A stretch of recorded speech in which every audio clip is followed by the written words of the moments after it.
अब हम देखेंगे क्वेश्चन नंबर 7 और 8। तो क्वेश्चन नंबर 7 की स्टेटमेंट ये है कि the sum of 3 consecutive multiples of 8 is 888। कि कंसेक्यूटिव मल्टीपल्स हैं, यहाँ पे इंटीजर्स नहीं है, ठीक है। कंसेक्यूटिव मल्टीपल्स किसके मल्टीपल्स? 8 के मल्टीपल, ठीक है। उनका अगर सम करेंगे हम, the sum of 3 consecutive multiple of 8, कि 3 कंसेक्यूटिव मल्टीपल्स हैं 8 के, उनका अगर हम सम करें तो 888 के बराबर होते हैं। तो फाइंड द मल्टीपल्स, तो हमको मल्टीपल फाइंड आउट करने हैं, ठीक है। अब मल्टीपल्स क्या होते हैं ये आपको पता होना चाहिए, ठीक है। What do you mean by multiples, ठीक है। कंसेक्यूटिव का आपको पता चल गया। कंसेक्यूटिव होते हैं जो एक के बाद एक डिजिट्स होते हैं, इंटीजर्स होते हैं, ठीक है, वो होते हैं कंसेक्यूटिव। मल्टीपल्स होते हैं जो कि जैसे 8 के मल्टीपल बोले हुए हैं, तो 8 के मल्टीपल मतलब जो 8 से डिवाइड होते हैं, ठीक है। या फिर जिन 8 को मल्टीपल करके वो नंबर्स आ जाए, जैसे कि 8 के मल्टीपल्स कौन से हैं? जो भी 8 के टेबल में आते हैं वो 8 के मल्टीपल्स हैं। ये सिंपल, जो भी 8 के टेबल में आते हैं वो 8 के मल्टीपल्स हैं। 8, 16, 24, 32, ये सब 8 के मल्टीपल हैं। क्यों? 8 से डिवाइड होते हैं। 8 हुई 16, 8 से 24, 8 हो 32। या फिर ऐसे बोल सकते कि 8 को अगर हम 2 बार मल्टीप्लाई करें तो 16 आता है, 8 को 3 बार मल्टीप्लाई करें तो 24 आता है, 8 को 4 बार मल्टीप्लाई करें तो 32 आता है। तो ये मल्टीपल होते हैं। मल्टीपल मतलब मल्टीप्लाई करके वो नंबर आना चाहिए। आप 1 से मल्टीप्लाई करो, 2 से मल्टीप्लाई करो, 3 से मल्टीप्लाई करो, 8 को या किसी से मल्टीप्लाई करो तो वो नंबर आना चाहिए। तो 8 मल्टीप्लाई 16 मल्टीप्लाई 24 मल्टीप्लाई 32, वैसे 80 मल्टीपल है, 160 मल्टीपल है, 320 मल्टीपल है। आप चलते जाओ, लेकिन जो 8 के टेबल में नहीं आते वो मल्टीपल नहीं है। आप सिंपली बोल सकते हैं जो 8 के टेबल में नहीं आते वो 8 के मल्टीपल नहीं है। जो 2 के ठीक है, जो 2 के टेबल में नहीं आते वो 2 के मल्टीपल नहीं है। तो किसी का भी मल्टीपल आपको फाइंड आउट करना है तो उसका टेबल में आना चाहिए वो।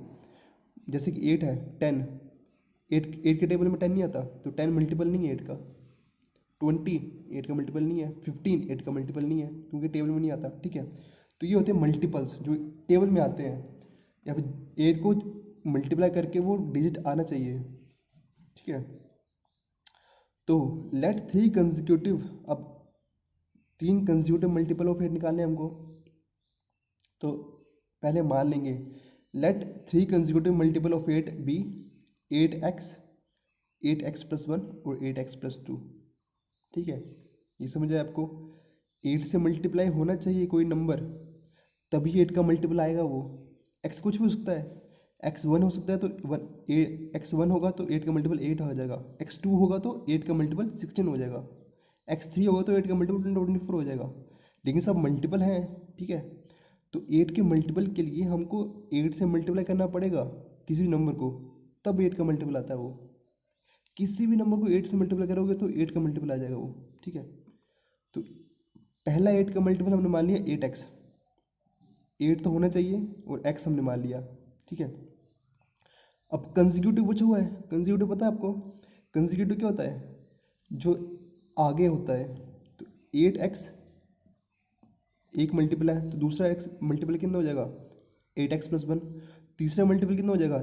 8x प्लस 2, ठीक है। अब जैसे कि आप इसको देखो 8, 16, 24, 32, ये सब 8 के मल्टीपल्स हैं और कंसेक्यूटिव है। कंसेक्यूटिव मतलब 8 और 16 के बीच में कोई मल्टीपल नहीं होगा 8 का, है ना। 8 और 16 के बीच में कोई भी मल्टीपल नहीं होगा 8 का। पहला मल्टीपल 8 है, दूसरा 16 है और तीसरा मल्टीपल जो 8 का वो 24 है। तो ये तीनों कंसेक्यूटिव है, ये सब कंसेक्यूटिव है, मल्टीपल्स हैं। ये सब कंसेक्यूटिव मल्टीपल्स हैं, मतलब इनके बीच में कोई भी ऐसा मल्टीपल नहीं आएगा जो कि 8 का मल्टीपल हो। 8 के बाद 16 ही मल्टीपल है बस, 16 के बाद 24 ही मल्टीपल है।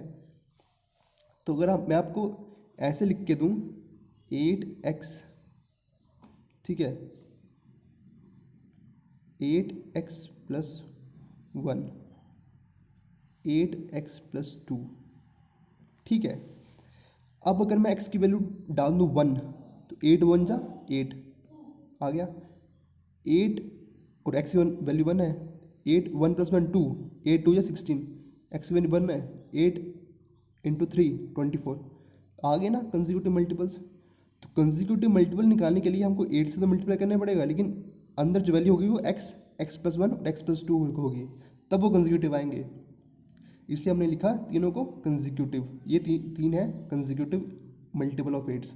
ठीक है, आगे क्वेश्चन क्या दिया हुआ है, इन तीनों का अगर सम करें तो 888 के बराबर होना चाहिए। तो 8x + 8x+1 + 8x+2 = 888। ठीक है, सिंपल बन गया। अब अननोन क्या है, 8 है, x है, सॉरी अननोन x है, x निकालेंगे हम, तीनों मल्टीपल हमारे पास आ जाएंगे।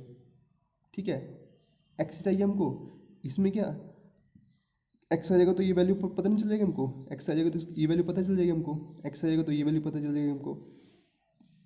तो बस x ही है जो अननोन है, बाकी तो सब नोन है। तो ये हमने कर दिया। तो आगे 8x + 8 8x + 16 ब्रैकेट हटा दिया हमने, तो 8x + 16 = 888। x एक साथ में सम होंगे 8 8 8 24x और 16 + 8 24 = 888। 24 यहाँ सब में राइट साइड जाएगा तो माइनस में हो जाएगा, 888 - 24 ठीक है = 864। 24x = 864। अब x = 24 मल्टीप्लाई में यहाँ पर जाएगा डिवाइड में हो जाएगा 864 / 24। अब इससे ये डिवाइड किया 36 आ गया x की वैल्यू हमारे पास कितनी आ गई 36। अब x आ गया तो बस फर्स्ट मल्टीपल भी आ गया, सेकंड मल्टीपल भी आ गया, थर्ड मल्टीपल भी आ गया x की वैल्यू यहाँ पुट करके। तो फर्स्ट मल्टीपल कितना आया 8 × 36 288। सेकंड मल्टीपल आ गया 8x + 1 तो 36 + 1 37 = 37 × 8 296। थर्ड मल्टीपल कितना आया 8x + 2 36 + 2 × 8 ये आ गया हमारे पास 38 × 8 304। Third multiple of 8। ये तीनों मल्टीपल ऑफ 8 हैं और कंसेक्यूटिव भी हैं। आप डिवाइड कर लो 8 से, डिवाइड होंगे तीनों, या फिर ऐसा बोलो आप 8 को 36 से मल्टीप्लाई करो, ये 288 आएगा ही आएगा। 8 को 37 से मल्टीप्लाई करो 296 आएगा। 8 को 38 से मल्टीप्लाई करो 304 आएगा। ठीक है, और इनके बीच में कोई भी मल्टीपल नहीं होगा 8 का। 288 के बाद 296 ही मल्टीपल है, क्योंकि 8 + 8 288 + 8 कितना होता है 296, 296 + 8 कितना होता है 304। तो इनके बीच में कोई मल्टीपल नहीं होगा। ठीक है, तो ये आपके पास 3 मल्टीपल आ गए 8 के। ओके, नेक्स्ट हम देखेंगे क्वेश्चन नंबर 8, लास्ट क्वेश्चन आज के लिए। 3 consecutive integers are such that when they are taken in increasing order and multiply by 2 3 and 4 respectively। 3 consecutive integer हमको हमारे पास हैं, 3 consecutive integer हमारे पास हैं जो कि जिनको हम इंक्रीजिंग ऑर्डर में लें और उनको मल्टीप्लाई करते हैं हम 2 3 और 4 में से, 4 से मल्टीप्लाई करते हैं तो उनका ऐड करने पे हमारे पास 74 आएगा। तो वो नंबर हमको निकालने हैं, वो इंटीजर हमको निकालने हैं। सिंपल क्वेश्चन है। 3 कंसेक्यूटिव इंटीजर हमको बोला हुआ है, तो क्या होंगे 3 कंसेक्यूटिव इंटीजर्स। हमने मान लिया कि एक इंटीजर है x, तो अगला हो जाएगा x + 1, अगला हो जाएगा x + 2, ये हो गए 3 कंसेक्यूटिव इंटीजर्स। ठीक है, अब क्वेश्चन में क्या बोला हुआ है, अब ये इंक्रीजिंग ऑर्डर में भी है, ये 1 है, ये इंक्रीजिंग ऑर्डर में है 2 1 और ये इंक्रीजिंग ऑर्डर में 2, ये एक है, इससे बड़ा ये है, इससे बड़ा ये है इंक्रीजिंग ऑर्डर में। अब ये बोला होगी इन कंसेक्यूटिव इंटीजर्स को अगर 2 3 और 4 से मल्टीप्लाई कर दें, तो मल्टीप्लाई कर दिया हमने, पहले को कर दिया 2 से 2x, दूसरे को कर दिया 3 से 3x + 1, तीसरे को कर दिया 4 से 4x + 2। मल्टीप्लाई कर दें और ऐड कर दें, ऐड भी हमने कर दिया, मल्टीप्लाई भी कर दिया 2 3 और 4 से और ऐड भी कर दिया इन तीनों को, तो हमारे पास आएगा 74। ठीक है, = 74 कर दिया हमने। अब x अननोन है, सिंपल x को हम फाइंड आउट करेंगे। 2x, इसको ब्रैकेट निकाली, 3x प्लस 3, इसके ब्रैकेट हमने ओपन की, 4x प्लस 8 इक्वल टू 74।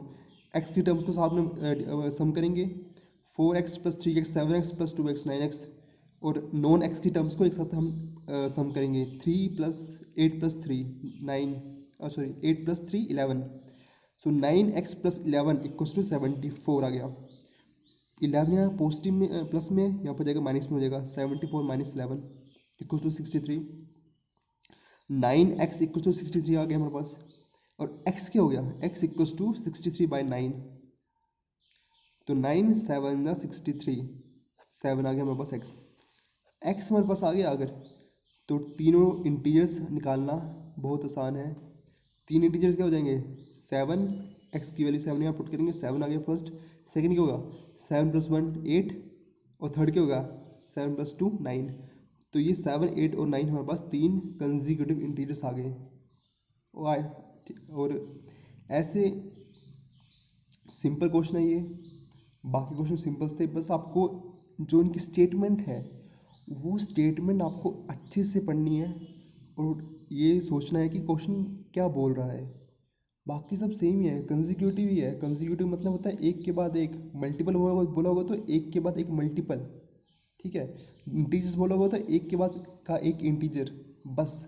सम करने को तो सम कर देना है, मल्टीप्लाई करने को बोला होगा तो मल्टीप्लाई कर देना है, और बस आपके पास एक अननोन होगा x, उस अननोन को निकालना है और बस पुट कर देना आपके वैल्यूज़। वो आप वैल्यूज़ पुट करने के बाद आपके पास आंसर आ जाएगा। आई होप कि आपको समझ आया होगा। कुछ भी आपको डाउट होता है, कुछ प्रॉब्लम होता है तो आप लिख सकते हैं व्हाट्सएप पे अपना डाउट। Okay, thank you.